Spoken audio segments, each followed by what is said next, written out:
Hello all of you, welcome back to my channel. मैं आज आप लोगों के लिए लेकर आ चुकी हूँ एक कलेक्टिव रीडिंग जिसका टॉपिक रहने वाला है कल रात वह आपको लेकर क्या सोच रहे थे, कैसा महसूस कर रहे थे। यानी कि आपके जो पर्सन है, पार्टनर है, लव इंटरेस्ट है, कल रात वो कैसा महसूस कर रहे थे, कैसा फील कर रहे थे, हम ये जानेंगे। रीडिंग जनरल है, कलेक्टिव है। हो सकता है कि आपकी सिचुएशन के साथ एक्यूरेटली रेजोनेट करे, हो सकता है सिर्फ कुछ परसेंट रेजोनेट करे। तो ओपन माइंडेड होकर सुनिएगा और ज़बरदस्ती अपने आप को रीडिंग में फिट इन मत कीजिएगा। ओके, जितना रेजोनेट हो उतना ही एक्सेप्ट कीजिए एंड लीव द रेस्ट। ये रीडिंग सभी ज़ोडिएक साइंस के लिए है, हर उम्र के व्यक्ति के लिए है, टाइमलेस है। चले देखते हैं, अपने पर्सन के बारे में सोचिए। देखते हैं कल रात सोने से पहले आपके लिए क्या फील किया है।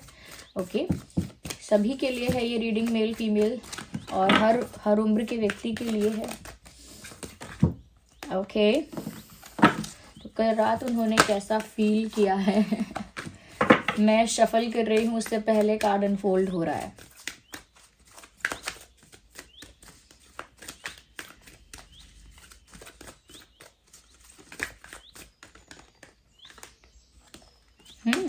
Let's take one more.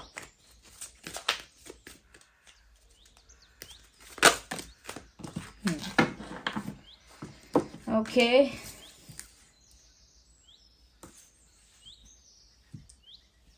सबसे पहले मैं यहाँ पर आपको ये बताना चाहूँगी कि कल रात कहीं ना कहीं ऐसा लगता है कि आपके पर्सन का जो मूड है वो बहुत ऑफ रहा है। मूड ऑफ या अपसेट या एक तरह का एंगर जनरेट हो रहा है। मैं ये नहीं कह सकती कि बहुत गुस्से में ऑलरेडी वो कल रात थे, गुस्से में तो नहीं थे या नहीं थी, लेकिन वो जो गुस्सा शुरू होता है जब, या कहीं ना कहीं गुस्सा धीरे धीरे अंदर ही अंदर पनपता है, फिर उसके बाद एकदम बाहर आता है। तो मुझे लगता है उनका जो एंगर है अंदर ही अंदर डेवलप होना, स्टार्ट होना शुरू हो गया, मतलब जनरेट होना स्टार्ट हो गया है। और मुझे लगता है कि कहीं ना कहीं किसी बात को लेकर वो अपसेट है, उनका मूड ऑफ है, और यही बात आगे चलकर उनको बहुत गुस्सा दिलाने वाली है। तो मुझे लगता है कल रात गुस्से का मूड है, अपसेट मूड है, मूड ऑफ है किसी बात को लेकर। मुझे ऐसा लगता है जैसे कल रात एकदम खामोश थे, एकदम चुप, लेकिन चुप ऐसा जैसे तूफान के आने के पहले की खामोशी, तूफान के पहले का सन्नाटा, तूफान के पहले की शांति। यानी एक ज़्यादा गुस्सा जब आने वाला होता है तो उससे पहले जब एक साइलेंस होता है हर तरफ, वही साइलेंस कल रात इनके अंदर था। लेकिन अंदर साइलेंस तो उनके शक्ल पे दिख रहा था, लेकिन उनके अंदर भूचाल आ रहा था, उनके अंदर एक अग्रेशन की बाढ़ आ रही थी, ऐसा कह सकते हैं। So they were not feeling nice last night. आगे हम क्लैरिफाई करेंगे किस वजह से उनका मूड खराब था, गुस्से में थे या थी। दूसरी चीज़ यहाँ पर यह भी दिखती है कि ये जो इंसान है कहीं ना कहीं कल रात बहुत ज़्यादा सोच रहे थे किसी ऐसी चीज़ के बारे में जो अब तक तो उनके पास थी, लेकिन अब उनसे छीनी जा रही है या छीनी जा चुकी है। ये जो इशारा है ये आपकी तरफ है व्यूअर्स। कहीं ना कहीं उन्हें लगता है कि आप उनका प्यार हो, लव इंटरेस्ट हो, या तो आपको छीन लिया गया है, उनसे दूर कर दिया गया है, या फिर दूर किया जा रहा है स्लोली। ओके, आपको इनसे दूर किया जा रहा है और इस बारे में कल रात उन्होंने बहुत ज़्यादा सोचा है। ओके, ऐसा कह सकते हैं कि इनकी सुबह बस जागते जागते ही हो गई, लेकिन इनको नींद नहीं आई। अब वो स्ट्रेस की वजह से नहीं आई, टेंशन की वजह से नहीं आई, क्योंकि वो अपसेट थे इस वजह से नहीं आई, लेकिन मन में यही चल रहा था कि कुछ प्रीशियस ऐसा है जो उनसे कोई छीन लेगा या छीन चुका है। और उस बात से उन्हें बहुत गुस्सा है, उस बात से उन्हें बहुत फ्रस्ट्रेशन है। तो मुझे लगता है कल उन्होंने रात को आपके बारे में बहुत सोचा है, बहुत गहराई में जाके आपके बारे में सोचा है, ऐसा लगता है। Even it looks like they were looking at your picture for hours. ऐसा लगता है आपका फोटो देख रहे थे घंटों तक कल रात को। स्टॉकिंग नहीं, they were just looking at you because they wanted to say a lot to you. आपका फोटो देख रहे थे क्योंकि बहुत कुछ उनके मन में था जो वो आपको बोलना चाहते थे। लेकिन the point is they want everything without being vulnerable. वो चाहते हैं कि सब हो, लेकिन वो वीक या वल्नरेबल आपके आगे या किसी के भी आगे XYZ ना दिखें। वो चाहते हैं कि मुझे मेरा प्यार तो मिले, लेकिन मैं वल्नरेबल ना हो जाऊं, मिजरेबल, वल्नरेबल, वीक ना हो जाऊं उसके लिए रिक्वेस्ट ना करती रहूं, ना करता रहूं। तो वो चाहते हैं आए तो नेचुरली आए, ये प्यार मेरी लाइफ में रुके, ये प्यार तो नेचुरली रुके। उसके लिए मुझे बहुत हाथ पैर मार के, बहुत रोना धोना करके, बहुत सफ़र करके फिर उसे पाऊँ, बहुत वल्नरेबल हो जाऊं, बहुत वीक हो जाऊं, देन मुझे मेरा प्यार मिले। आई थिंक ये एक फेयर डील नहीं है। आई थिंक ऐसा नहीं होना चाहिए। ऐसा इनको लगता है कि मैं क्यों वल्नरेबल हूँ। अगर प्यार सच्चा है तो आप वैसे ही आ जाइए, मुझे वल्नरेबल क्यों करना चाहते हो? मुझे दुख में, या मुझे रिक्वेस्ट करता हुआ, या मुझे प्लीड करता हुआ क्यों देखना चाहते हो? तो कहीं ना कहीं बहुत ज़्यादा कल रात आपके बारे में सोचा है। इनफैक्ट ऐसा लगता है इस इंसान ने कल रात, क्योंकि इतना इमोशनल फील कर रहे थे, एक्सेसिव इमोशंस यहाँ पर हैं, एक्सट्रीम इमोशंस यहाँ पर हैं, फिर भी इन्होंने थोड़ा प्रैक्टिकली सोचने की कोशिश की। ऐसा नहीं है कि भावनाओं के बहाव में बह गए, जबकि लगता तो यही है कि 90% यही बात है कि ये इंसान भावनाओं के बहाव में बह गए, जिसमें गुस्सा भी है, जिसमें फ्रस्ट्रेशन भी है, जिसमें स्ट्रेस भी है, जिसमें फियर ऑफ लूजिंग है, फियर ऑफ लूजिंग समथिंग, कुछ खोने का डर है, जिसमें कह सकते हैं कि जिसमें ईगो भी है। तो ये एक इमोशंस का फ्लो ही है जिसमें ये बह गए 90%। बट फॉर 10% ऐसा लगता है कि इस इंसान ने थोड़ा प्रैक्टिकली सोचने की कोशिश की, सिचुएशन को थोड़ा प्रैक्टिकल वे से हैंडल करने की, या देखने की, नॉट हैंडलिंग, एक प्रैक्टिकल पर्सपेक्टिव के साथ देखने की कोशिश तो की, लेकिन उनके प्रैक्टिकल थ्योरीज और उनके लॉजिक यहाँ पर अप्लाई नहीं हो पाए, क्योंकि उनका जो इमोशंस का बहाव था वो बहुत ज़्यादा था। 90% और 10% इसमें बहुत डिफरेंस है। ऑफकोर्स जो 90% है वो हावी हो जाएगा इंसान पे, तो इनका जो 90% था एक बहाव इमोशंस का, मुझे लगता है वो इन पर हावी हुआ। और ये 10% इन्होंने जो भी प्रैक्टिकली सोचने की कोशिश की या मेच्योरली सोचने की कोशिश की, इट डिडंट हैपन, ऐसा हो ही नहीं पाया। वैसे ये इंसान बहुत मेच्योर है, लेकिन प्यार के मामले में बहुत इमेच्योर या बच्चों जैसा बिहेव करते हैं, बच्चों जैसी जिद पकड़ते हैं, ऐसा लगता है।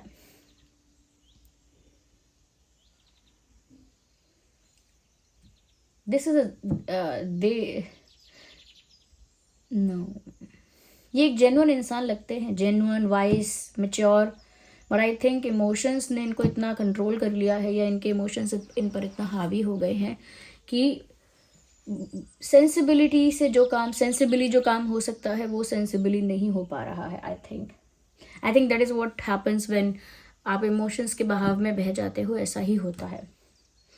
यहाँ पर व्यूअर्स ऐसा लगता है that you are being defensive. I don't know मैं क्यों वर्ड्स को इतना ट्विस्ट कर रही हूँ आज तो पता नहीं, उनको ऐसा भी लग रहा था कल रात कि आप बहुत डिफेंसिव भी हो रहे हो। दे थिंक कि आप उनकी तरफ इंटरेस्टेड तो हो, but you are not confident enough कि आपको विश्वास करना चाहिए कि नहीं। जैसे आपका दिल तो चाहता है उनकी तरफ जाना, आपका मन तो उनकी तरफ भागता है, लेकिन व्यूवर्स आपका दिमाग आपको रोकता है, आपका नॉलेज, आपकी इंटेलिजेंस आपको रोकती है कि विश्वास मत करो। एक लाइन ड्रॉ करो, एक बाउंड्री क्रिएट करो, ब्लाइंडली ट्रस्ट मत करो। Okay, don't cross the line, don't cross the boundary, don't go after this person. इस इंसान के पीछे मत जाओ, थोड़ा सा डिफेंसिव रहो, इनको अपने दिल के कोने कोने तक आने मत दो। तो कहीं ना कहीं यहाँ पर ऐसा लगता है that you are being defensive in their perspective. उनके पर्सपेक्टिव में ऐसा दिखता है कि आप व्यूअर्स डिफेंसिव हो रहे हैं, आप इनकी एंट्री अपनी लाइफ में ज़्यादा अलाउ नहीं कर रहे हैं। Even if you are interested in this person, even you like this person, चाहे आप इन्हें पसंद भी करते हैं, तब भी आप ओपनली इन पर ट्रस्ट करने के लिए कॉन्फिडेंट नहीं है, ये उनको लगता है। You don't trust this person. कहीं ना कहीं आपने अपने दिल के दरवाजे जो हैं इनके लिए बंद कर दिए हैं। उस वजह से भी इनका जो गुस्सा है ना वो और कहते हैं कि इंक्रीज़ हो रहा है, बढ़ रहा है। और गुस्से का मतलब सिर्फ अग्रेशन नहीं है, गुस्से में बहुत सारे इमोशंस इनके और भी मिक्स हैं। आप इनके लिए वो प्रीशियस हो चीज़ जो कोई छीन रहा है या छीन चुका है, और उनको ये भी लग रहा है कि वो आपको खो देंगे या खो चुके हैं। ये चीज़ें कंटिन्यूसली चल रही हैं दिमाग में, और ये भी चल रहा है कि आप भी डिफेंसिव हो रहे हो, आप भी ट्रस्ट नहीं कर रहे हो, यानी कि आपकी तरफ से भी कोई ग्रीन सिग्नल नहीं है। Very sad for this person. क्या कर सकते हैं। आई थिंक व्यूअर्स, किस चीज़ ने आपको इनसे छीना है, इनसे दूर किया है, और क्यों आप इतने डिफेंसिव हो गए, क्यों आप इन पर ट्रस्ट करने के लिए रेडी नहीं हो। What happened, let's see. शायद हमें टैरो डेक में इसमें कुछ मिल जाए कि क्या है ऐसा, व्हाट इज हैपनिंग। सिचुएशन थोड़ी सी और ओपन हो जाए। Well, we need one card.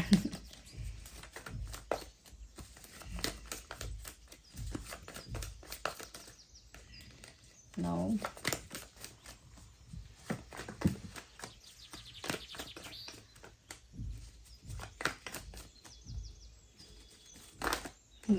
हमेशा 2 कार्ड्स आ रहे हैं।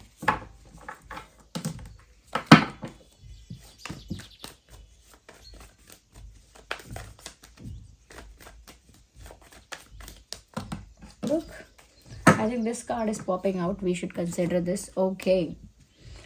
तो व्यूअर्स, एक चीज़ तो ये दिख रही है कि इनको कल रात आपसे बहुत सारी बातें करने का मन था, या बहुत सारी भड़ास इनके अंदर है।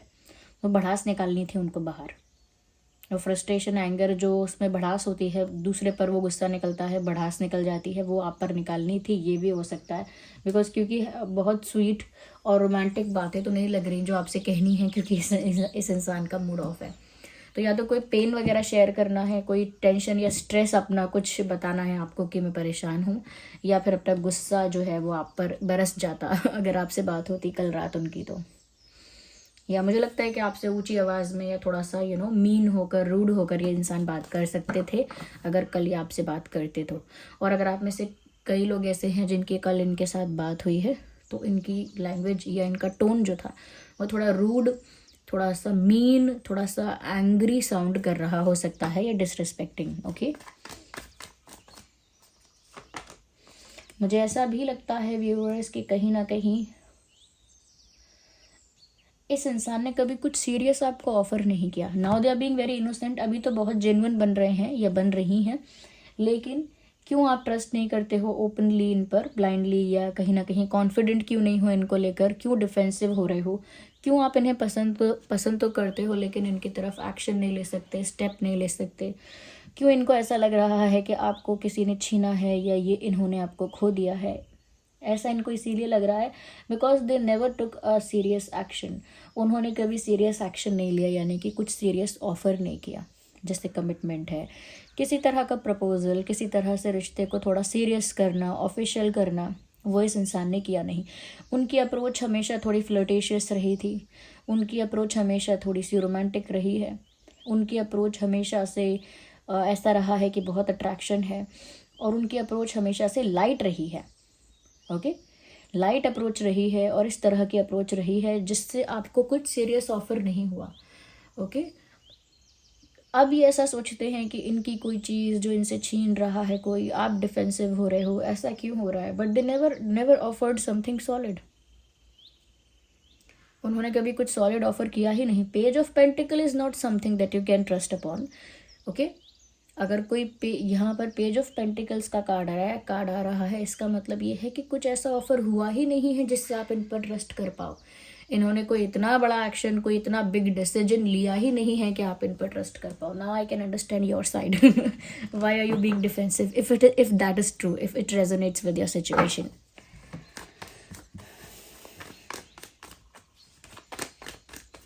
Let me know in the comments if it is true. Hey, I think they will come after you. But you will not wait for this person. ये तो आएंगे स्टेशन तक आपको रोकने के लिए, लेकिन आई थिंक आप ट्रेन पकड़ के निकलने वाले हो, तो वो अपना ड्यूटी करेंगे, आके रोकने का कोशिश या आपके पास आने का कोशिश। But I think you will also not wait for this person, you will move. अभी और क्लैरिफाई कर लेते हैं, बिकॉज मुझे ऐसा लगता है it is too late for this person to fix everything or to to repair the damage. I think it's too late for this person. इनको भी इस बात का realization है, but बाद में regret ना हो कि मैंने try नहीं किया, इसी वजह से एक last try. I think this person will definitely do something, they will give it a try, but I think you are not in a mood to stay और वेट. आप ऐसे मूड में नहीं लग रहे जहाँ आप वेट करने वाले हैं. बिकॉज देखिए ना व्यूवर्स, अगर इस इंसान ने पहले ही कुछ सीरियस किया होता, कुछ बड़ा किया होता, कुछ सॉलिड स्ट्रॉन्ग ऑफर दिया होता, कुछ ऐसी चीज़ें की होती जो रिलायबल होती, जो ट्रस्ट वर्दी होती, then of course you would have been trusting this person. और आपको उनसे दूर ही नहीं जाना पड़ता. कोई नहीं छीन रहा है आपको उनसे. आई थिंक उन्होंने खुद ही अपने स्टूपिड डिसीजंस की वजह से दूर कर दिया है आपको. Nobody is snatching you away from this person. I think they still feel very attracted towards you. Yes. ये कल रात भी बहुत ज़्यादा पैशनेट, बहुत ज़्यादा अट्रैक्टेड आपकी तरफ फील कर रहे थे. And it looks like they wanted to come towards you. एक डिफरेंस लग रहा है मुझे. एज डिफरेंस हो सकता है, कास्ट अलग है, रिलीजन अलग है, कल्चर अलग है, फैमिली बैकग्राउंड अलग है. ओके, इंटरेस्ट भी बिल्कुल अपोजिट हो सकते हैं, टेस्ट प्रेफरेंसेस वगैरह. आई थिंक डिफरेंसेस बहुत हैं यहाँ पे. बट कल रात बहुत ज़्यादा अट्रैक्टेड आपकी तरफ फील किया, बहुत पैशनेट. और फिर क्योंकि एंगर और अट्रैक्शन साथ में नहीं हो सकते, इसीलिए एंगर या जो कह सकते हैं स्ट्रेस था, एंगर था, एक अपसेट फीलिंग थी जो, वही जीती. इनका अट्रैक्शन उसमें दब गया. They always feel attracted towards you, ऐसा लगता है हमेशा इनका अट्रैक्शन तो रहा ही है आपकी तरफ, जो कि महसूस हुआ कल रात, लेकिन वो दब गया. उनके एंगर के नीचे दब गया. एंगर उनका जीत गया. ऐसा लगता है व्यूअर्स कि अब तक कुछ सीरियस किया या नहीं कह सकते, लेकिन this person will come after you. इन्होंने सोच तो लिया है कि आएंगे, कोशिश करेंगे या करेंगी.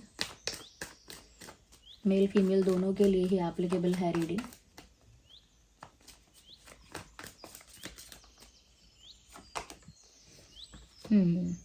मुझे ऐसा लगता है दे फील लाइक कि अगर आप नहीं माने तो आपको चुरा कर, छीन कर खुद ले जाएंगे. वो लोग कहते हैं ना प्यार में कभी कभी रोमांटिकली कि अगर आप नहीं माने ना तो आपको किडनैप कर लेंगे, आप नहीं माने ना तो आपको उठा के ले जाएंगे. प्यार में कहते हैं. Okay, of course not in any offensive way, प्यार में कहते हैं. आई थिंक इन्होंने भी थोड़ा सा अपना हक जताकर सोचा है, अपना अधिकार आप पे समझ के, अपना हक समझ के आप पे ऐसा मन में सोच लिया है, मन की खुशी के लिए. Of course nobody can does that. तसल्ली देने के लिए खुद को कि नहीं मानेंगे ना तो ज़बरदस्ती उठा लेंगे, नहीं मानेंगे ना तो कहीं ना कहीं मनवा लेंगे, अपनी ज़िद पूरी करवानी हमको आती है. ये नहीं मानेंगे ना तो किडनैप कर लेंगे, पकड़ लेंगे, ऐसा समथिंग लाइक दैट. मतलब ये एक तरह से अपना हक जो है वो हम जताएंगे, जो हमारा अधिकार है इस इंसान पर वो हम जताएंगे. अपने हक से, अपने अधिकार से उसे हम रोक लेंगे. ये that kind of feeling. Okay, सच में किडनैपिंग मत समझ लेना, दैट काइंड ऑफ फीलिंग समझ गए ना. अब यहाँ पर जो ज़ोडिएक साइंस विजिबल हैं, सबसे पहले है यहाँ पे एरीज, लियो, सैजिटेरियस, टॉरस, वर्गो, कैप्रिकॉर्न, जेमिनाई, लिब्रा, एक्वेरियस. ये कुछ प्रोमिनेंट साइंस हैं. जो साइंस नहीं भी बोले हैं, अगर हैं तो भी रेजोनेट कर सकती है रीडिंग. डेट ऑफ बर्थ आपका या उनका हो सकता है 8, 18, 28, 10, 20, 30, 6, 16, 26, 7, 17, 27, 3, 13, 23, 4, 14, 24, 2, 12, 22. Yes.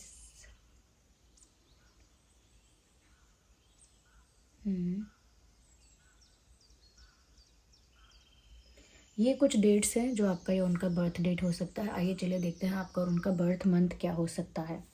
अक्टूबर, अगस्त, जून, अप्रैल,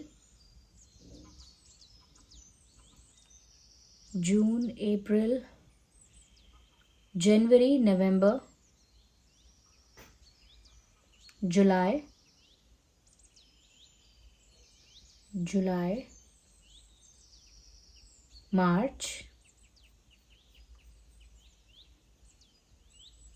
ये कुछ मंथ हो सकते हैं जो आपके या उनके बर्थ मंथ हो सकते हैं।